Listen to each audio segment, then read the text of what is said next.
Halo semuanya, selamat datang di channel Medo ID, dan kali ini saya mau ngasih lihat satu alat dan nanti kita mau praktekin. Jadi ini fungsinya nanti untuk memotong dan merapikan HPL, dan ini nggak pakai mesin guys. Jadi dalam artian kalian juga bisa ngerjain tanpa perlu ada bantuan listrik, dan ini hasilnya nanti kita praktekin aja.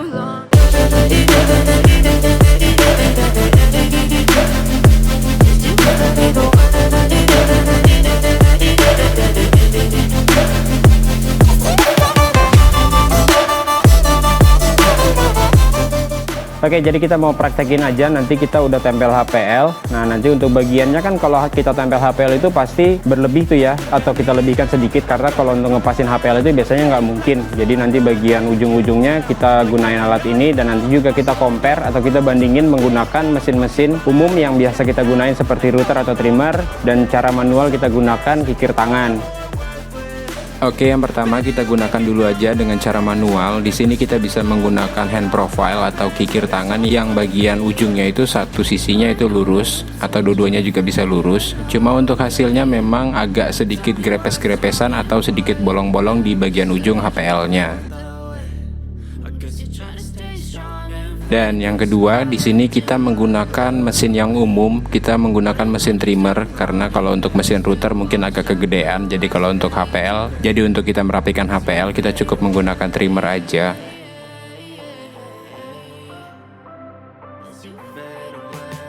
Untuk hasilnya menggunakan trimmer memang cukup mulus atau tidak ada grepesan. Cuma kita kekurangannya harus menggunakan listrik. Dan di sini kita praktekin aja untuk penggunaan dari Varotex atau alat potong HPL-nya ini. Untuk cara penggunaannya cukup simpel guys, kita cuma tinggal menyesuaikan aja dari permukaan HPL yang mau kita potong, tinggal kita tarik aja atau kita gesekkan dan dia otomatis terpotong. Cukup cepat dan hasilnya ini rapih banget, tanpa ada grepesan dan benar-benar mulus dan tidak membutuhkan tenaga yang besar untuk menggunakan alat ini. Nah, untuk hasil potongan di bagian sisaannya pun juga benar-benar mulus, tidak ada grepesan atau tidak ada coelan. Oke guys, jadi ini sebenarnya produk replika. Jadi kalau teman-teman mungkin udah searching di online atau pernah juga lihat di toko-toko, jadi fungsi ini untuk memotong HPL. Oke, jadi ada teman-teman kita yang kreatif, dia menduplikasi untuk produk ini. Oke, tapi untuk dari secara fungsi dan untuk secara bentuk, ini bisa dibilang 99% itu sama. Untuk dari cara penggunaan, bahan-bahan yang dipakai, jadi di sini dia bahannya itu dari besi hollow. Nah, di bagian ininya ada penyetelan untuk naik turun mata pisaunya.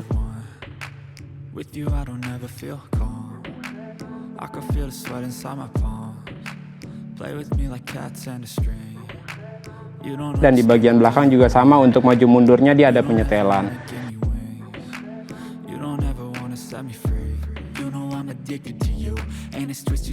Kalau kita bahas dari segi kekurangan dan kelebihan, saya mungkin nggak bisa terlalu banyak untuk menceritakan kekurangannya, karena lebih banyak kelebihannya. Pertama, untuk motong ini kita nggak perlu lagi menggunakan listrik, nggak perlu lagi menggunakan mesin-mesin seperti mesin router atau mesin trimmer.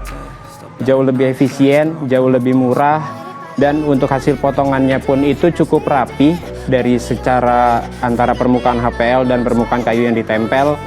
Dan untuk hasil potongannya pun di sini kalau mata pisaunya masih bagus, ini tanpa ada grepesan atau ada krips-krips atau coelan-coelan di bagian HPL-nya.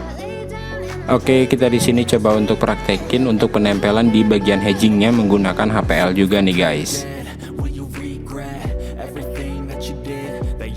Oke, untuk kekurangannya mungkin cuma satu. Jadi kalau tadi saya praktekin, itu pertemuan antara HPL dengan HPL yang saat kita menempel edging, di situ posisinya jadi baret. Baret pertama untuk mengikis di bagian HPL-nya, dan kedua ada sedikit grepes atau krips. Jadi itu kekurangan pertama, dan kekurangan keduanya itu untuk dapetin potongan yang presisi antara maju mundur atau bagian tebal tipisnya dari permukaan HPL itu, teman-teman benar-benar harus menyetelnya itu secara presisi. Jadi nanti di bagian penyetelan naik turun mata pisau atau maju mundurnya mata pisau itu benar-benar harus disesuaikan. Selain untuk merapikan HPL yang kita tempel ke permukaan kayu, di sini juga kita bisa menggunakan alat ini untuk memotong-motong HPL untuk ukuran kecil-kecil, karena biasanya kita membutuhkan potongan kecil-kecil untuk kita tempel di sisi lemari atau di bagian dasar lemari untuk pola di pemasangan rel tanam dan kebutuhan lain-lainnya seperti yang kita kerjakan kali ini, kita bikin list di dalam lemari. Jadi alat ini juga bermanfaat banget nih guys. You don't ever wanna set me free. But if I lay down and I play dead and I stay dead, baby you'll get sick of being. Satu pertanyaan, kalau misalnya pemakaian untuk jangka panjang, alat ini pasti nanti akan tumpul atau mata pisaunya akan tumpul. Nah, nanti teman-teman juga perlu mengganti untuk dari mata pisaunya, dan si seller atau penjualnya menyediakan untuk refillnya. Nah, teman-teman kalau mau pesan nanti bisa saya kasih kontaknya, nanti saya tulisin di deskripsi aja. Ini produknya murah, nanti bisa dicek aja langsung. Oke, cukup sekian review dari kita, semoga bermanfaat dan alat ini bermanfaat juga buat teman-teman. Dan buat yang ngebuatnya, saya yang mendukung 100% karya produk anak bangsa dan ini produksi lokal. Ngebantu sekali untuk pengrajin kayu dan pengrajin furniture seperti kita. Bantu kami untuk semakin berkembang dengan subscribe channel ini, kasih like, dan kalau ada pertanyaan bisa kasih komentar di bawah. Sampai ketemu di video berikutnya, and ciao. And my heart's black and blue from the bruising. I feel like when I'm with you I'm losing. I feel like you think that this amusing. Sitting there gaslighting and confusing. Was it me? Is it me? Am I deluded? I'm the one who's always sorry, the conclusion.